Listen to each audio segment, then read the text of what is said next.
बचपन से रोहन को सोसाइटी ने एक फार्मूला दिया, बोर्ड एग्ज़ाम में अच्छे मार्क्स लाओ, लाइफ सेट है। उसने लाया। फिर कहा गया अच्छी डिग्री और एक बढ़िया जॉब ले लो, लाइफ सेट है। उसने वो भी किया। उसके बाद नेक्स्ट टारगेट, एक फ्लैट, एक गाड़ी और फाइनली एक बड़ा प्रमोशन, लाइफ सेट है। रोहन ने अपनी 20s और 30s उस प्रमोशन के पीछे लगा दिया। रात रात भर काम, missed family dinners, endless stress. फिर एक दिन उसे वो प्रमोशन मिल गया, the corner office, the dream package. पर उस रात जब वो अपने नई ऑफिस की खिड़की से बाहर देख रहा था तो उसे खुशी की जगह एक अजीब सा खालीपन फील हुआ। उसने खुद से पूछा, इज दिस इट? क्या यही मेरी पूरी लाइफ का अल्टीमेट गोल था? पर अगले दिन से वही सेम ट्रैफिक, वही सेम टॉक्सिक मीटिंग्स, बस उसका टाइटल अलग था। रोहन को उस रात एक सडन क्रशिंग एग्जिस्टेंशियल ड्रीड फील हुआ। ये ड्रीड, ये अचानक से आने वाली एम्प्टी रियलाइजेशन, इसी को फिलोसॉफी में द एब्सर्ड कहते हैं। पर उस एब्सर्डिज्म कोई गाली नहीं है, ये एक सिंपल कॉन्ट्राडिक्शन पे बेस्ड है। एक तरफ है हमारा ह्यूमन माइंड जो हर चीज़ में मीनिंग ढूंढता है, लॉजिक चाहता है और एक हायर पर्पस के तलाश में रहता है, और दूसरी तरफ है ये यूनिवर्स जो कम्प्लीटली साइलेंट है, ठंडा है और जिसे प्रैक्टिकली हमारे एग्जिस्ट करने या ना करने से कोई फ़र्क नहीं पड़ता। जब हम यूनिवर्स से पूछते हैं मेरी लाइफ का मतलब क्या है और यूनिवर्स वापस सिर्फ साइलेंस देता है, तब हम उसे एब्सर्ड कहते हैं।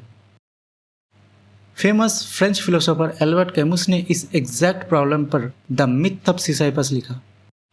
जब हमें रियलाइज़ होता है कि लाइफ फंडामेंटली मीनिंगलेस है तो कैमुस के हिसाब से हमारे पास 3 ऑप्शंस रहते हैं। ऑप्शन नंबर 1, फिजिकल एस्केप, यानी कंप्लीटली गिव अप कर देना और लाइफ ख़त्म कर लेना। कैमुस इसे कायरता मानते थे क्योंकि यह प्रॉब्लम को सॉल्व नहीं, बस एस्केप करता है।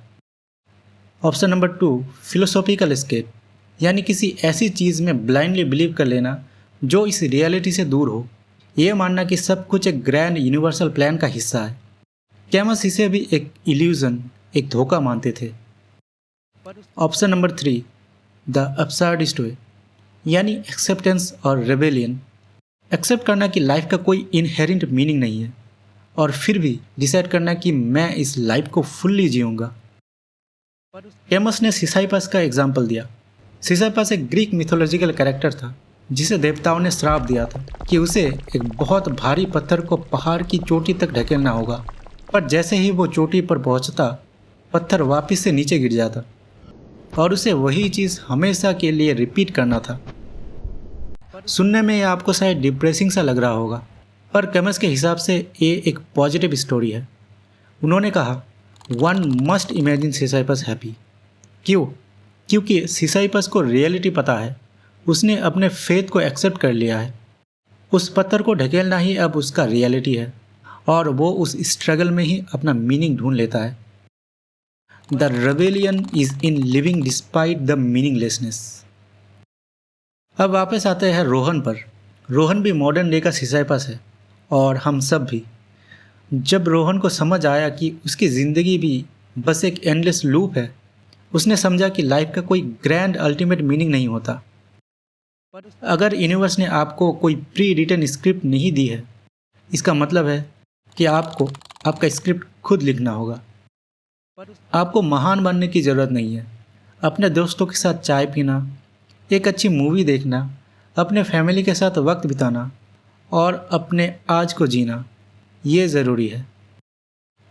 अगर कभी लाइफ बहुत अजीब या मीनिंगलेस लगे तो उस एम्प्टीनेस, उस एब्सर्ड रियलिटी को देखकर मुस्कुराना और कहना, मुझे पता है कि मेरे लाइफ का कोई बिग मीनिंग नहीं है, लेकिन मैं फिर भी इस गर्म चाय के कप को एंजॉय करूँगा और मेरे इस ऑर्डिनरी लाइफ को भी।